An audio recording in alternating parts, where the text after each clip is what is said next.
Hey everybody, this is Harvey Sluggo Wasserman back for the 243rd, I believe, Green Grassroots Emergency Election Protection Coalition Zoom call. We are in the wake of the magnificent No Kings Day, and I think the next one will be more Queens Day. But it was 7 million strong. I was in Teaneck. We're going to share our experiences. I had the great idea to share photographs, but we are on the radio. So we'll have to improvise, but we do want people to give their reports.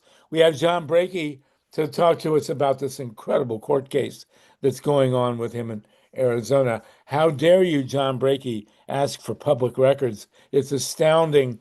I also want to report, by the way, that the New York Times ran a piece today. There is an otter, a sea otter in Southern California who is mounting people's surfboards. I love it. And she apparently she was determined to be pregnant and she was stealing surfboards from people who were actually on them. Top that. Anyway, listen, we got our great Mimi with us. Mimi German's going to read us a poem, and then we're going to jump in with your reports from No King's Day and John Brakey's report from court. We have Andra Watkins with us, going to join with the Denim Revolution, and also I want to report that the mayor of Chicago has now done something that no politician has done in recent memory. He's called for a general strike. So, this is something we've discussed here. We want to get to that as soon as we can. Mimi, can we have your usual wonderful poem? We are going an hour today, and it will be great. Go ahead, Mimi. Yeah. Okay. So I'm just pulling it up. Hi, everyone. The poem is called Morning Meditation. And if there is no path, then where to wander? But through the brambles, into the open meadows where love exists, in the songs of birds and the waking yawn of fawns. All right, Mimi, thank you. Sluggo, I would like to say that I have to actually jump off of here. I want to say two things. Very quickly. Yes, Uh, please do. I will. I am glad about hearing that we finally have a call for a general strike, but I think that there are 13,000 air traffic controllers currently not getting paid and doing their jobs.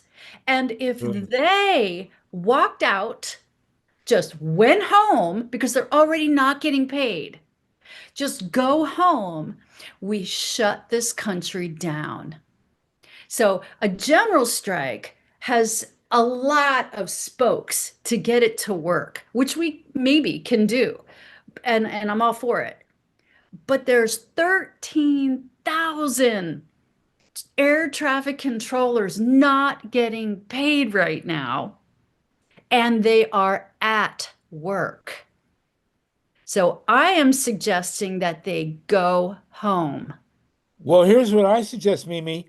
Why don't you drive out to the Portland airport and talk to a few of them and invite them on the show, and we'll talk to them about it. Well, I'd like to get in touch with the union.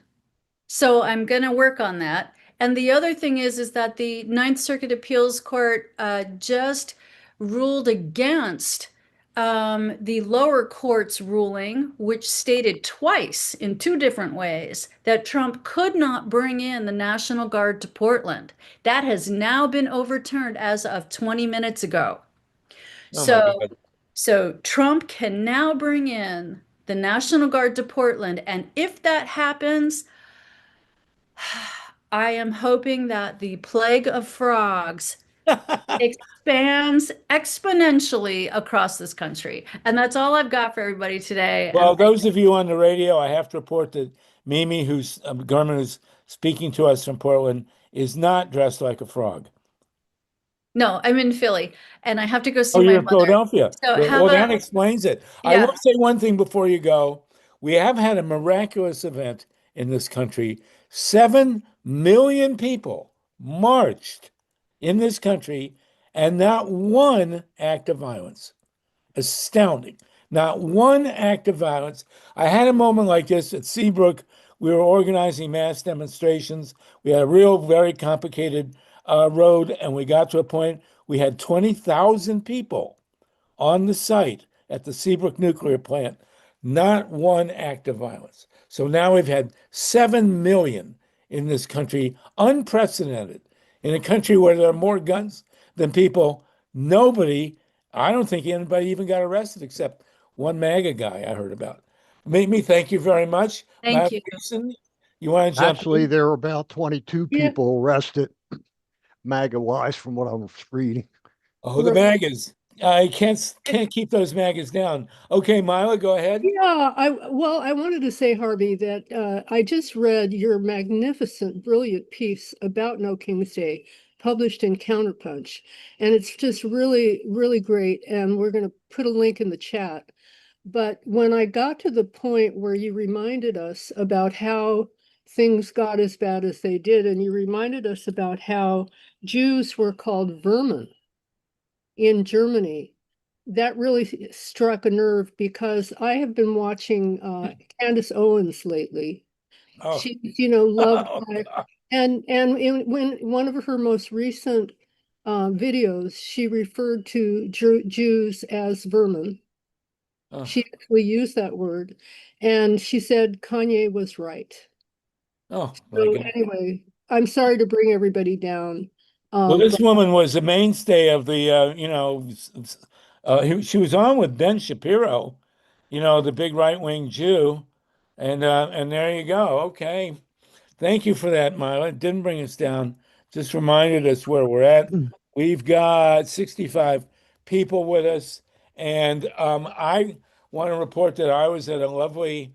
There's my piece at freepress.org, folks. If you like it, email me in the wake of No Kings, and it reminds us of the parallels between this Trump coup d'état and the German coup d'état with Hitler. I will say that the principal difference in my mind between Adolf Hitler and Donald Trump is that Hitler spoke better German. But we'll see. Mike Hurst, did you want to say something, please? Yeah, I have a programming note. My good friend and colleague of Greg Palast, Jay Ponti, is here to give us a brief overview of very important work that he's doing. And I'd love to, if we could get him on real quick. Okay, Jay, go ahead. Couple minutes. I assume you're going to report for us on the No Kings Day. We got 60 some people with us. Go ahead, Jay, please. Well, it is No Kings related. Can I You're be heard? breaking up. Can you We guys, and don't. also can you Go ahead. all right, let me see this. All right. Great to see you again, Harvey. Yes, go ahead, And Jay, this please. we did launch at No Kings, so it is No Kings adjacent. At the Austin rally, there were about 30,000 people. But this is an initiative called Stop the Camps. And I'm not sure if folks are seeing this. Are you No, seeing no, the? but go ahead. You remember we're on radio as well, so just go Yeah. ahead. Okay, got it. So this is an initiative called Stop the Camps. So Turn Left has creating a coalition of incredible faith advocacy groups, veterans, indigenous leaders. It's primarily going to be focused on the Faith Leaders Coalition, Interfaith. And what we are doing is launching prayer visual actions outside of these Alligator Alcatraz style internment camps. Some are calling them enslavement camps. But the problem that most people don't understand is that the Trump administration is rolling out these camps. They're doing it nationwide. It's getting very little coverage. And it's a big cash grab for private prison companies like Geo Group and Core Civic, who are also big Trump donors. And the conditions, as we know, in Alligator Alcatraz are horrible. Maggots in the food, overflowing toilets, people denied medication, denied legal access, denied religious freedom. Many are detained with no criminal convictions or due process. And if people go to stopthecamps.com, we are encouraging people to start their own prayer vigil. go to their own congregations, talk to local faith leaders, and you can organize your own, or you can join the vigils that are coming. And basically, we're asking people to go and create a prayer vigil / press action.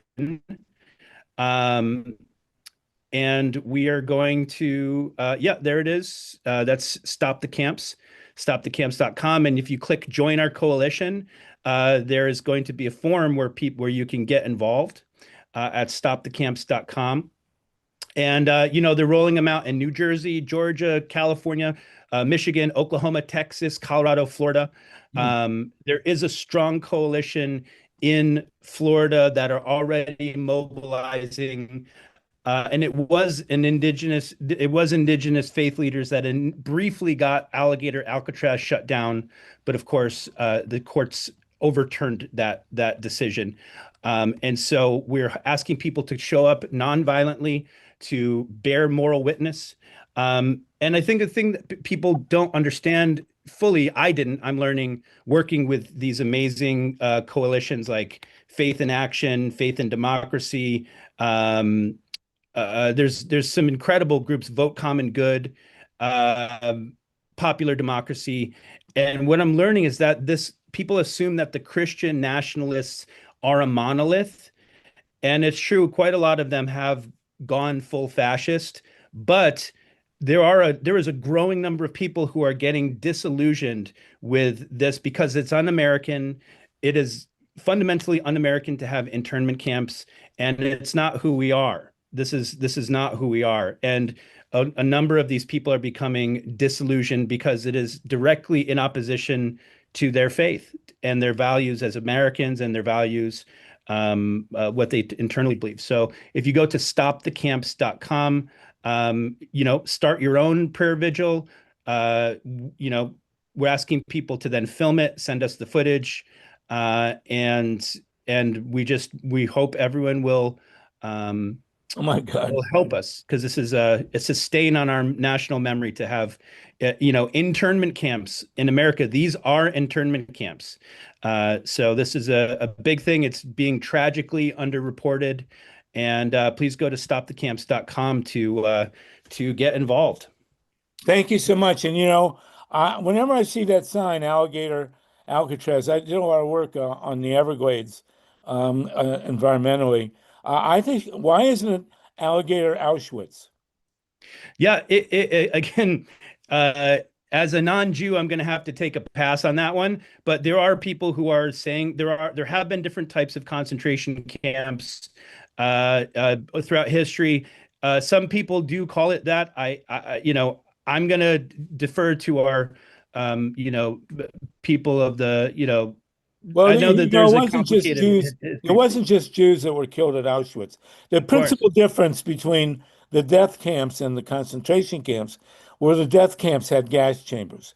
So I guess it's not entirely accurate to call it Alligator Auschwitz, but it sure is close.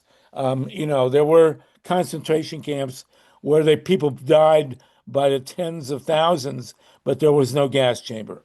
Well, people are dying. It's true. It's a fact that people are dying. Certainly we can very easily call them internment camps, which, as we know, during World War II, there were Japanese internment camps. It's a stain on our national memory. And this is also big business for Geo Group and Core Civic. And it's just, to me, it's shocking. It's shocking, but not shocking. Well, we'll get an update. Keep going on this. Keep us posted on this group that you're involved with. Everybody, these internment camps, are a nightmare, and they've got to be shut down. So thank you very much for that, Jay Ponti. Marisol, you have your hand up. Then we want people, if you want to give us a report on your experiences on NoKings Day, we'll talk about that for a bit. I had a wonderful time, a second time in Teaneck. I was there in June, and Saturday, there were at least 3 times as many people as there were in June. It was very, very amazing. Marisol Bielman, do you want to jump in with this? Yeah, I wanted to say that I know that Albert Speer, that during World War II, that when they conquered the East, the Poles, the Czechs, they took people who were non-Jews and they used them in labor camps to build the Nazi war machine. They were building submarines, tanks, and airplanes. They exploited their labor to build the war machine for Germany. And I feel it's no different that they, like the prison industrial complex currently does, they will exploit the detainees who have no other crime but crossing the border to use their labor to do whatever they want. Right. If that, I mean, a lot of people just picked up off the street. Apparently, there are a lot of American citizens in these camps being held for no reason other than they may be, dark skinned. I mean, it's really, really outrageous, as we all know. But we did have 7 million people. And one of the things we want to talk about is the question, so what? Thank you, Mala, for your kind words on my piece, which is at freepress.org. Steve, maybe afterwards we'll send the link to everybody. And it's also a Counterpunch and Smirking Chimp, a few other places. But the question we're asking about the No King's Day now is, okay, we had 7 million people who marched, no acts of violence. Is this really America? How do you have 7 million people out and there's no violence? It's fantastic that it happened. But what next? What does it mean? I don't know how many of you saw the insane video, AI video that Trump put out showing himself wearing a crown, flying a jet, and dumping feces on the marches. This is Donald Trump's, sense of humor. It's not. I mean, he put himself in a crown. Why were we marching for no kings? Well, here's the guy flying a fighter jet in his dreams, with a crown on. Paul Newman, Paul, please. Paul Newman, you good there? I'm mistaken what you said. I thought you said, how many people here? So I was raising my hand to respond. Go ahead. Let's Still respond? Okay. Well, I thought it was childish. That was absolutely immature and childish. And not only that, they dumped on a creator who is a journalist. It showed him. I forgot the kid's name. He's this young guy, and they're targeting him. And to me, that is just absolutely outrageous. That shouldn't be happening here. And it upsets me also that the court would rule that it's okay to, based on no violence or anything, the court can, it's okay to send in the National Guard. That's outrageous. Yes, it is. And, the question is Trump a test? I mean, is he really, how do we survive this? And what do we learn from it? And how do we improve? I mean, most of us have gone through in America, grown up in America where this kind of stuff was inconceivable. But this is the kind of thing that we've imposed on other countries all over the world. Pinochet, the Shah, Somoza, Guatemala. Guatemala, the Congo, Mobutu. How many dictators do we have to name that we have put in power? And yet here we were cruising around in the United States of America with our Bill of Rights and our court system and all these other wonderful amenities. But while we have put people like Donald Trump in power all over the world without really feeling the consequences. So this is our turkey come home to roost here. And the question is, are we going to get through it? Does anyone else? Go ahead, Paul. Comment? Yeah, the next comment I was going to say, and it's going to John Brakey. There's evidence that the ES&S machines were reconfigured at the end of the election, and they voted because it was very strange that all the down ballots in the swing states had no votes for Kamala Harris. Well, John Brakey, let's since you've been called out here, we have 74 people with us. John Brakey, you're going through an incredible scenario that you could barely make up in Arizona for the hideous crime of asking for public records.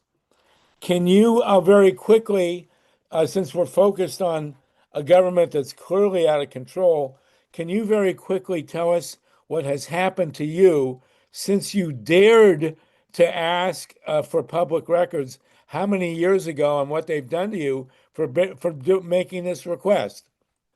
Well, it's been 3 years, and somehow I do believe I'm being targeted because I'm becoming very effective in what we're doing with solutions for what's going on, because that's the big part of what we work for. But yeah, they sued me. They sued me for asking for public records, and they say that again. Will you repeat that sentence, please? They sued me for asking for public records, and they've lost the case 3 times. This is what's incredible, okay? And they keep pursuing and pursuing, and it's a slap. It's a slap kind of case, and that's where we are right now, is that we're going to win it the 3rd time again, okay?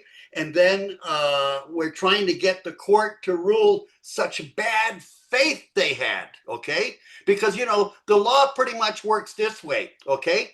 And who explained it was the first judge. And, you know, they didn't sue me in Santa Cruz County. They sued me in Pima County. Why'd they do that?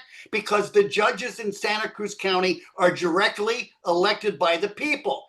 In Pima County, they're appointed by the governor. So if it's a Republican, you know, let's put it this way. And then they run for being retained, okay? So in what county did you request records? Santa Cruz County. It's a border town. It's where I first moved to Arizona 50 years ago that I went to live. And I met my wife there. I was a big part of the community down there. And I have a lot of friends. And they called me in to say, hey, we're having a problem with corruption and transparency. Because let's put it this way. This is a county that the treasurer stole $37 million, okay, over 10 years. It's one of the worst heists in the country per capita, okay, since it happened in Ronald Reagan's home county back in Illinois years back. So you asked for records in Santa Cruz County. Yeah. They sued you in Pima County. Yeah. Okay. Because So they thought they had a better now. chance. Plus, I did sue them in 2014 for records request, okay? And I won really big. And so they had an axe to grind, but they didn't sue me with a regular county attorney. They went out and got specialists. Right. So you're the special attorney that they hired is running up huge bills, and you're now in court for asking for records. John, you're a tremendous hero in this. And very quickly, can you also tell us about the voting machines and what you found out? Nobody knows more about this than you. You know, the caller who just asked the question, yes, I am very concerned about ES&S. We don't even know who owns them, and we've been trying to find that out for many years, okay? Now, ES&S has voting machines. Systems and Software. They're the largest company in the United States. By the way, the 2nd largest company, Dominion, just got taken over by another company who happened to be a Republican who is already in the business of poll books and things like that. He bought it for $100 million. And thus far, I don't know much about him, but I do know he wants to get rid of the ballot marking devices and change everything to hand mark. And I think that's good or whatever. All right, so we're going to do a deep dive. I do have investigations going on in Arizona.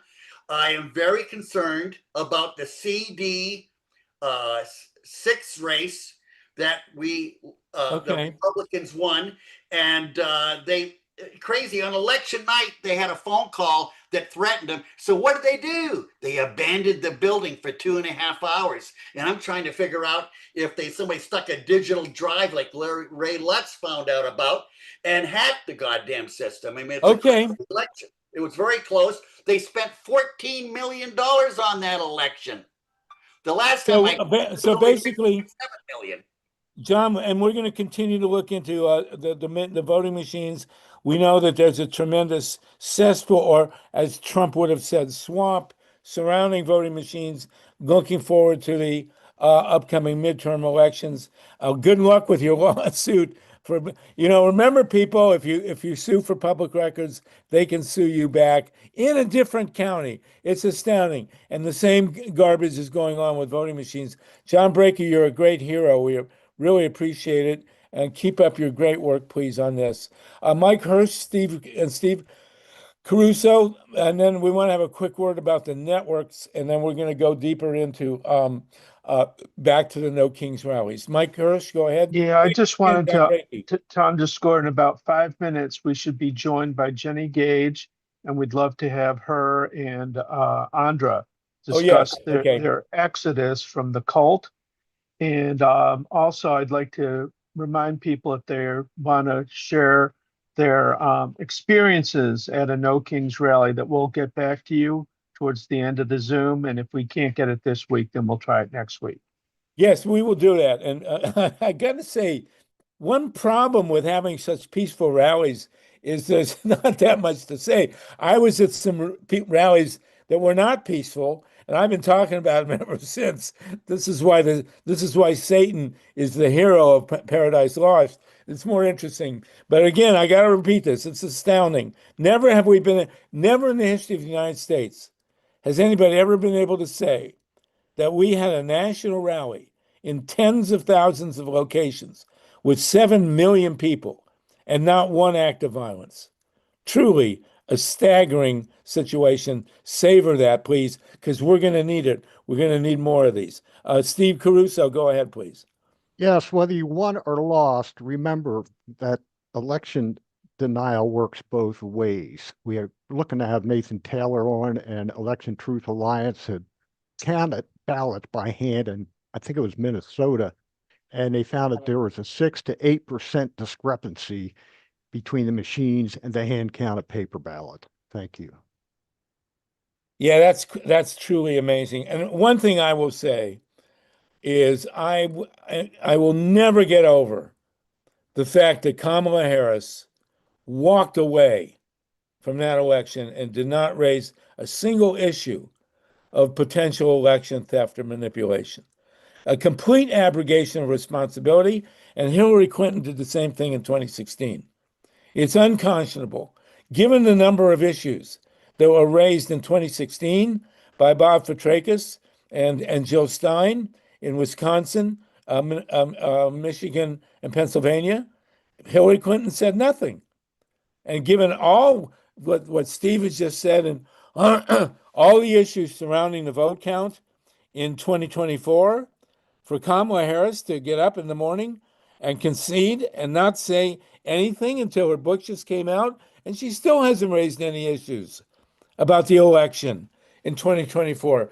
If is there in fact a Democratic Party that cares about elections? How can the person who really, there's no doubt in my mind that the 2024 election was not stolen, it was purchased. You have a guy running around like Elon Musk with $400 billion. Come on, they're not going to purchase it. Come on. Why hasn't the Democratic Party raised these issues in an organized fashion? And even the candidate would walk away without saying anything. It's outrageous to me. What can I tell you? Thank you for that, Steve. Mike Hirsch again. Yeah, Sluggo, two women who will not refuse to raise important issues are Jenny Gage and Andrew Atkins. And we've got both of them together on the same show that we've been working on for a few months now. And it's great to have both of these incredibly inspirational leaders with us today. So I'd like to see if we can't get Jenny and Andra on. Okay, Andra Watkins and Jenny Gage, we're going to talk to you for a bit about how to phrase this. Both of you were deep in the cult, in the MAGA cult. You have freed yourselves, and this is, I'm going to use two Yiddish phrases here. One is Mazel Tov, congratulations, and the other, this is a shidduch that we've tried to arrange. It's a Jewish wedding where you two can describe your experiences together and maybe work towards forming a more powerful place, a refuge where people can leave MAGA and find some salvation. So, Andra, we'll start with you because your name begins with A, and then Jenny, because you are with the Denim Revolution. And Andra, go ahead, please. If you and those of you who want to discuss your No King's Day stuff, we'll have some time at the end. We're also going to talk to Dave Saltman about what's happening at CBS. But Andra and Jenny, it's great to have the two of you together. Go ahead, please, Andra. Hey, Jenny, it's nice to meet you. Before I start talking, I wanted to say hello, especially to you. And it's great to be back with everybody here. So I grew up in Christian nationalism in South Carolina, in rural South Carolina in the 70s and 80s. My parents sent me to a Christian nationalist kindergarten, church, and school. I stayed in that for 13 years. I went to Liberty University for my freshman year of college. So I was heavily that was Jerry Falwell's university, right? Yes, Okay. but I only stayed a year, but it was enough. So I was heavily indoctrinated in the Baptist Protestant version of Christian nationalism that we see people like Mike Huckabee, Mike Johnson, those kinds of men espousing today in our leadership. I started getting out of that world in my early 30s. So thankfully I didn't get stuck with MAGA. I was out of the Republican Party by the time that came along, and had done a lot of work to deconstruct how I was indoctrinated.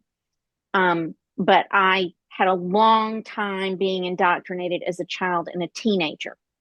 And that's something that I talk a lot about, what the Republican Party and Christian nationalism are trying to do now to our young people. They're trying to garner control of schools and universities so that children can be indoctrinated again and can be done like I was. And then that follows you your entire life. It takes forever to undo yourself from that. What moved you out, Andra? What started you in the direction to leave the Christian nationalist movement? The first thing that happened to me was that I married my good Christian husband, like I was indoctrinated to do, very young. I was 23, married him. Almost immediately, he became abusive in our marriage. And so I stayed in that marriage for 4 years, because in that world, you're told as a woman, it's your fault if he's not happy. You're not being the right kind of Christian wife. You're not submitting to him enough. You're not doing the right things to be a godly woman. And so I kept trying to do those things, and the abuse kept escalating until finally it came to a head to the point that I said, I can't stay in this anymore. And I divorced him. And when I divorced him, when a woman leaves a man in that context, you really can't go back to Christian nationalism and marry another good Christian husband. None of those men want you because you're damaged. So I had to start looking around for what other ways I could be. You lose everything when you walk away from that. You don't have any real contacts with people from that time in your life. They shun you. They walk away from you if they can't get you to come back. So I had to start looking for what else I was going to do with my life and how else I was going to be. That's a very typical. Were you still in rural South Carolina? In Charleston, South Carolina, when that happened. So a lot of people would say it was rural, but who supported you? Did anybody support you in your move to get divorced? Yes. I mean, my parents did help me, and they're still in that church. They did help me pay for a divorce, but they wanted me to keep staying in that world. And so it was my employer at the time, some people that I worked with who were helpful to me. My Baptist minister at the time actually even told me, you need to leave this man. So it isn't all Christians who are Christian nationalists and who adhere to this worldview. There are plenty of lovely people in the Christian faith who will encourage you to do the right things. And I'm really grateful for my pastor at the time who encouraged me to leave him. Wow. What an amazing, they should make a movie about it called The Great Escape. Jenna, Jenny, you have a parallel story, yes? I do. I can see why they've been trying to matchmake us. And Andrea, it's such a pleasure to meet you. Just hats off. I could just say ditto, like all the same stuff, but swap out the Baptist for Arizona Mormon girl, but same exact life. The childhood indoctrination is a theme that I wish that more people would focus on. And I believe that it is one of the greatest unspoken civil rights crises of our generation. And of course, this has gone on for, a lot of human history. We've been indoctrinating children in religion, but we know better now, and we're still doing it. And for me, that was the biggest problem for me overcoming everything in my life. I was born and raised in the Christian Nationalist Mormon Church, which I feel like we're the OGs. Sometimes I feel like when the Baptists and evangelicals, when they're out there like promoting Christian nationalism and one nation under God, it's like, y'all are cute, but we have that written into our scriptures. That God himself made America. like the Adam and Eve, the Garden of Eden was in Jackson County, Missouri, according to Mormonism. And when you're taught that as a child, as a 3-year-old, I'm being taught basic things. I go to kindergarten and I'm being taught the alphabet. And I'm also being taught that Joseph Smith revealed that Heavenly Father is going to send his son, Jesus Christ, back to Jackson County, Missouri, where Adam is going to be there waiting to restore the United States government into Christ's own hands, with the Mormon prophet standing by his side. So that was my reality. I couldn't question that. I was married very young too. I was 20 when I had a forced marriage. My Mormon bishop arranged a marriage. Our 11th date was our wedding. And I think probably that 3 or 4 year mark, that's when abusers will get very comfortable and very bored, and they'll start to lash out. So I was a 23-year-old girl being abused to the point that I have a diary full of not wanting to be alive anymore, going from a bright, happy college girl to finding my Prince Charming, my eternal companion, getting married, having that be extremely disillusioning, and then filling my diary pages with, I can't go on from day to day. So I went to my grandma and my mom and dad and my bishop and stake presidents, and I told them that I was being abused, and I told them that I just couldn't do this anymore. And the thing that makes the Mormons unique from the Baptists, I'm sure that you know this, Andra, is that we have eternal covenants that we make in the temple that our eternal life then depends on. So I was basically given a celestial ultimatum that I could divorce him. No return missionary was ever going to want to marry me again. So I was basically just screwing myself over, like no good Mormon boy. So you can divorce him. You're going to be a lonely cat lady for the rest of your life. And you will burn in hell. In Mormonism, it's called the Celestial Kingdom. It sounds a little bit more friendly. But so I stayed for 24 years. I just left 7 years ago. 7 years ago, I left the Mormon church. 2 weeks later, my 24-year abusive marriage ended.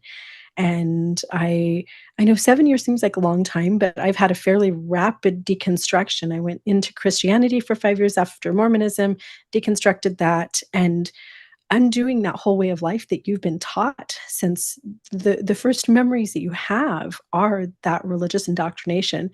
It's not easy. And 7 years isn't quite enough. There's still things that, like right now, as I deconstruct MAGA for just 2 years, I've been out of the MAGA movement, and I'm still learning and I guess checking my worldview every day. It's a lifelong thing. It's never done. That's how I feel about it. I mean, I've been at it for, 20 years now. And it never stops. There's always some knot of it that I find that I think I'm done finally. And then something else comes up that I'm like, holy shit, I have to deal with this now. It's never ending, but it's worthy work, and it's good work, and it's work that I'm proud of. And I'm proud of you for doing it too, Jenny. I'm proud of you. Andra, can I ask a question? Are you happier now? Is your life better than it was? Yes. I mean, I think happiness comes from inside you. It's a choice that you make. But yes, of course I'm happier now. I'm in a second marriage. That's my final marriage. I'm married to my soulmate. My husband treats me the way that I was taught a man should treat his wife. And I have a lovely life. You know, it's not perfect, but it's lovely. And I've grown a lot. I mean, I don't know if this is the same in the Mormon faith as it was for me, but I was a very stunted person emotionally. In these faiths, they don't give you the tools to know how to be a grown up, to be a functional adult. So I was a 32-year-old child, really. Like, I probably was 12 years old emotionally. And it took a long time for me to onboard the right tools to know how to respond to things correctly and to be a grown up and to be functional. So this stuff follows you your entire life, and you're always onboarding new tools to undo pieces of this abuse, which is what's so scary to me about watching how Christian nationalism wants to indoctrinate children today. Wow. God, this is so mind-boggling to hear this. Lynn Feinerman has a hand. She's someone you really should talk with. I do want to very briefly, before we go to Lynn, did either or both of you go to the march on Saturday? Oh yeah, all over the place. I was Yeah. marching all I did over not. Arizona. I did not, because I live out of the country, so I did Oh, not. But I okay. watched them. So you were, and Jenny, you went to, what do you mean all over the place? You went to a number of marches? Yeah, we went to a few different marches because there were different locations in my city. I cried my eyes out. I was dressed all in my red, white, and blue with all my flag stuff on. And it was just so beautiful to see everyone just like coming together and hugging and helping each other, and just like a very emotional time. I kind of related it, like, I felt like after September 11th, after September 11th, when collectively as a nation, we came together. Like, I remember even neighbors in the weeks after 9/11 checking on one another. We'd had that collective tragedy that we'd all experienced and processed together. That's what I sort of felt like. I felt like those days after September 11th, when we've all been, Donald Trump has kind of traumatized us. We're seeing humans treated inhumanely, and we're all just a little bit tenuous right now. And it was this beautiful feeling of coming together, like, we don't know what's gonna happen, but we've all got each other. It was beautiful. Beautifully stated. So listen, what I want to do is I want to have you both back together in 2 weeks, and let's gather other folks. If you find other folks who have come, the path, similar path to you, we want to build this and make it an ongoing thing. This is what I wore to my Kings rally here in Teaneck, and I got to repeat this again. This has never been stated before in the history of the United States. 7 million people came out to demonstrate, not one act of violence. Truly, is this really? It's a new America. Let's put it that way. Donald Trump is to the Constitution of the United States what 9/11 was to American real estate. Let's put it that way. You need to talk now to the great Lynn Fireman. Lynn, come on, please. You have Women's Rising Radio, and these women are for you. Please. Hello, and Hi, thank you. Hey, Lynn. Lynn. Hey, beauty. Andrea and I already did a program. I put the link in. It's called How Project 2025 Will Ruin Your Life. We produced it last year, just prior to the elections. And also, by the way, Harvey, the National Park Service evidently says that it was actually 8.1 million people out. And that doesn't count all the honkers, the cars who The honkers. can buy honking. Well, And I want to say very quickly, while you say that 8.1 million, we now have 82 people on the call. So there you go. Everybody represents a million here.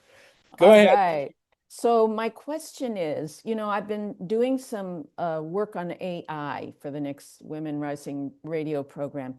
And one of the issues that comes up is a tremendous amount of abuse of children through AI and on the internet through AI created programs, suicides and et cetera. And I'm wondering if either of you or both have run across that kind of phenomenon in your work to free people's minds and open people's minds. I'm particularly concerned about what's happening to children. Lynn, Andrea, if it's okay if I answer really quick. Please. I worked for a time with a law group. I don't want to name the lawyer, but he was instrumental in if you heard in the news, the Mormon settlement with the Cub Scouts, with child sex abuse with the Cub Scouts. He was the lead attorney in that. And so it was a law group. It was a collective of several attorneys called Justice in Numbers. And they represented exclusively children who had been sexually abused by Mormon leaders during a church-sponsored activity. So that's a very narrow little niche there. And during the time that I was with this group, it was overwhelming, the numbers. Like every month, there were another 300 cases. There were thousands and thousands of cases. There were so many abused children from missionaries, from young men's presidents, from scout leaders, from bishops. And speaking with some of the people that were being intaken, myself, and hearing some of the stories was just absolutely mind-numbing. I think that it is much bigger than anybody thinks. I don't think that anyone has any concept of just the amount of abuse. And that, that was very narrow. That was just priesthood leaders. In my own life, I should sit down and just write a book. I always think I just need a book on just abuse. Just here's all of the things that happened, myself, my siblings, cousins, just within our family, within our neighborhood, within our ward, our very close inner circle, the times that I was abused, that everybody around me was either physically beaten in some other way, abused, harmed, and then the sexual abuse was incredibly prevalent. So I know that my life is not everybody's life, but the data and my own experiences and the stories that I've heard from thousands of other people in the ex-Mormon community, of which I'm, a pivotal part of the ex-Mormon community, is overwhelming. If anybody really wants to know some of the sex abuse numbers, there's an incredible organization called Floodlit. I believe they're floodlit.org, and they keep track of abuse just within Mormon circles. Well, there is this is such an incredible subterranean reality in American life, which is my feeling is that's why the Epstein files are so pivotal here. There is a woman who is in the media now, who has come out and she's identified herself, who says that Donald Trump abused her when she was 14. And, everybody's yelling for the Epstein files. What more is needed? I don't understand this. Can either of you explain why this woman has not been dealt with? I think, all of these different faith modalities teach people to view sex as something dirty. And so you don't have sex education. I mean, I didn't had know none. what it's typical that you don't know what your period is. You don't know how you get pregnant. You don't know, what sex acts are. You're just told not to do anything. Don't touch yourself down there. Don't let anyone touch you down there, and save yourself for marriage. And so this prudish lack of education and treating sex like it's something filthy and dirty and something that should only happen within the confines of one man married to one unrelated woman when they want to have, procreate, is what causes so much of this dysfunction, in my view, around sex. Because they're constantly denying sexual urges. They're constantly telling themselves that sex is wrong and dirty and filthy.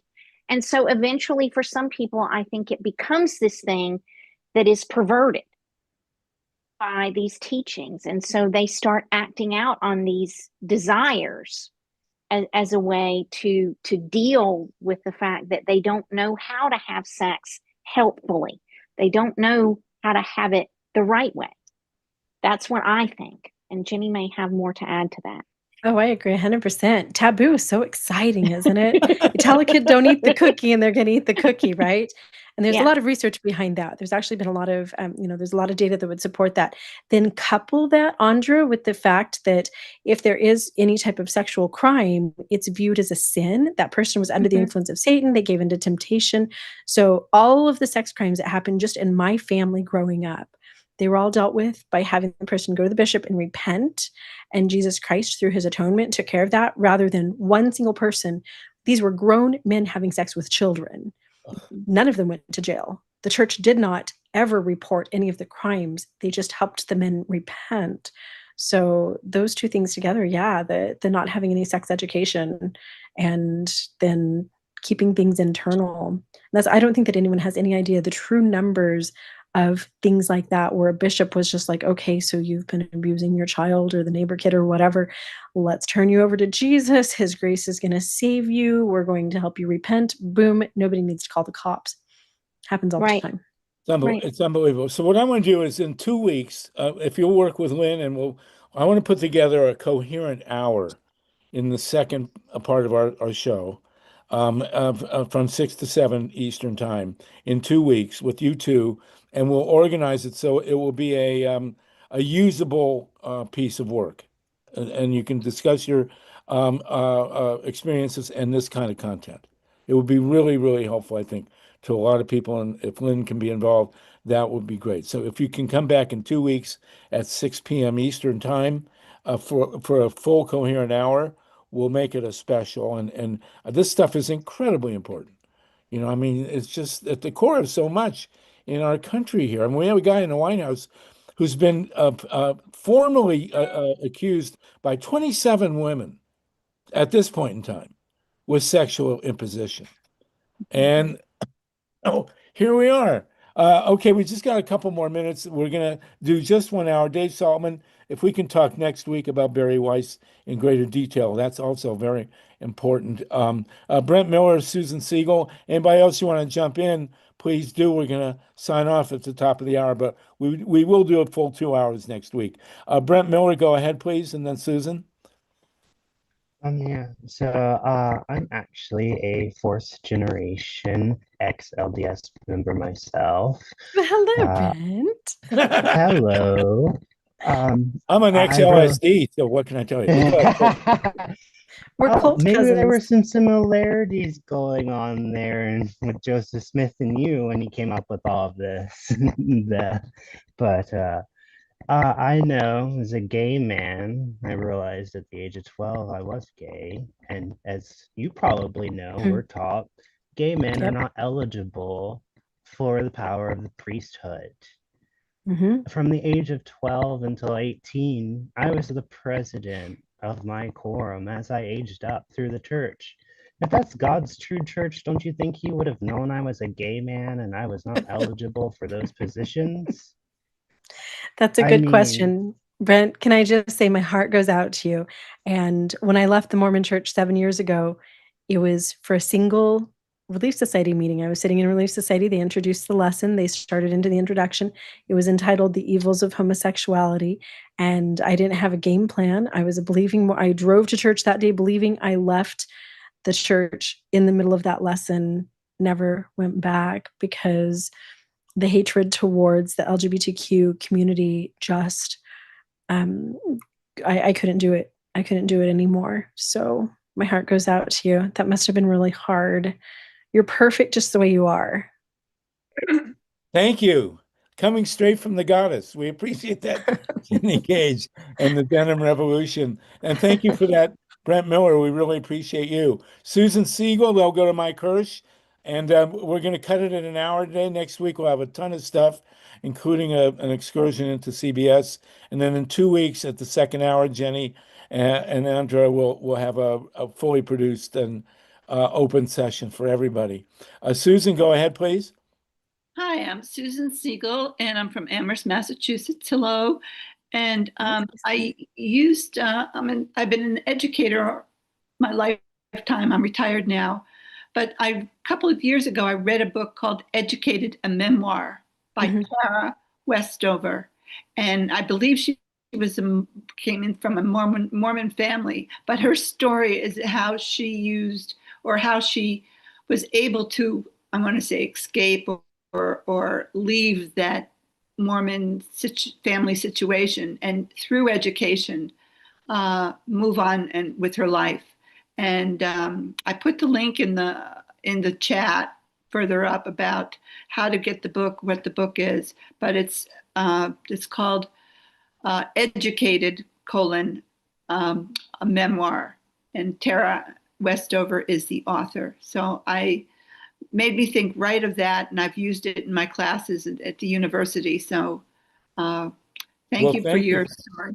Well, join us in 2 weeks, please. And Jenny and Andre, I know you're both set up to have communication through the internet.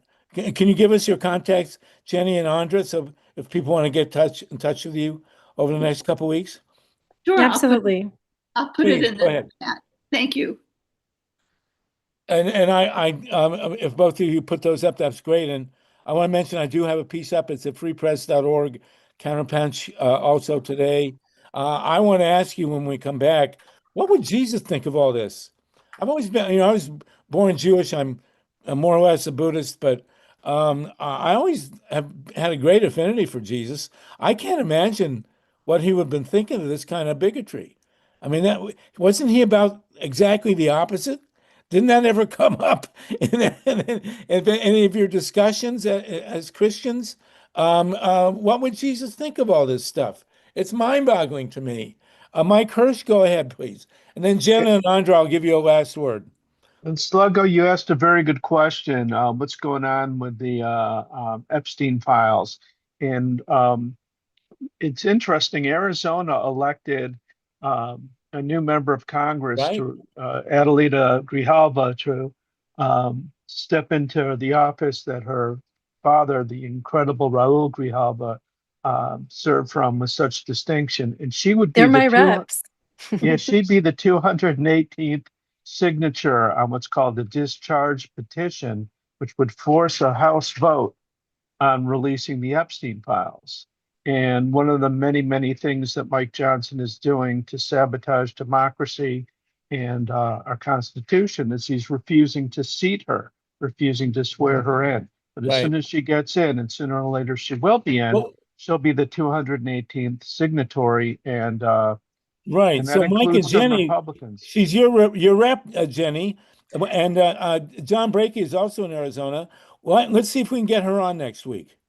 She was out protesting. She was marching in NoKings, and I wasn't close to her, but everyone said that she was so emotional. Well, good. That's good. Like, but let's see if she'll come on.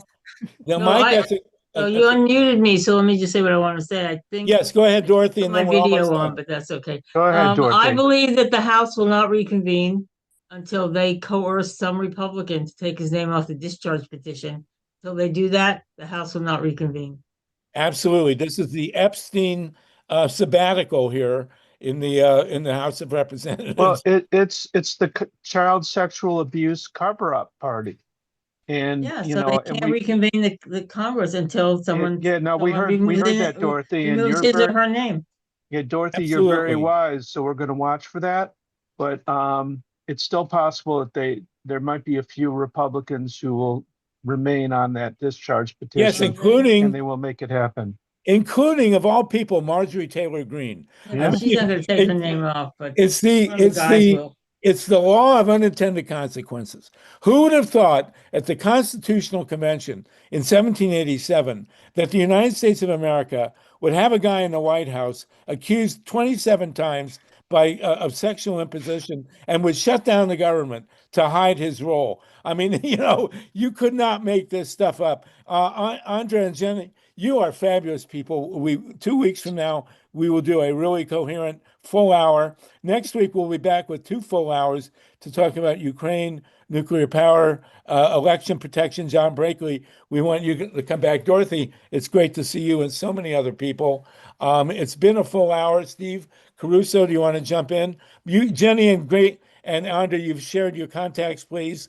Also, please look on the Free Press at the article we just put out today. Steve Caruso, go ahead. If you have enough people to vote to get the Epstein files free, why wouldn't we have enough votes for impeachment? It only takes. There you go. Good point. It's right there. Let's roll with it. Let's go. ImpeachTrumpAgain.org. If you haven't signed a petition, please sign it. And the election deniers work both ways. Thank you. Thank you, and thank you, everybody. I'm sure not most of you, if not all of you, well, almost all of you, went to the No Kings Day. Always remember this: 8.1 million people, no violence in the United States of America. Who would have thunk it was possible? If that's possible, anything's possible. Everybody, thank you so much. Do look at the new piece. Andrea, and Jenny will have you back, please, in 2 weeks, and organize your thoughts and collaborate, and we'll have a show that we can put out that will be worth remembering. Thank you, everybody. We'll see you in a week, and no nukes. Thank you. Thanks. See you Bye, guys. everyone.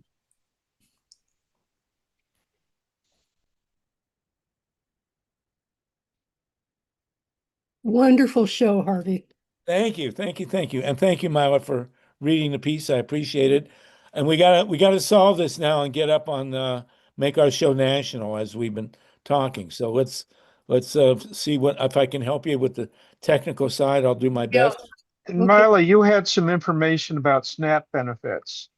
Oh, right. Okay. So,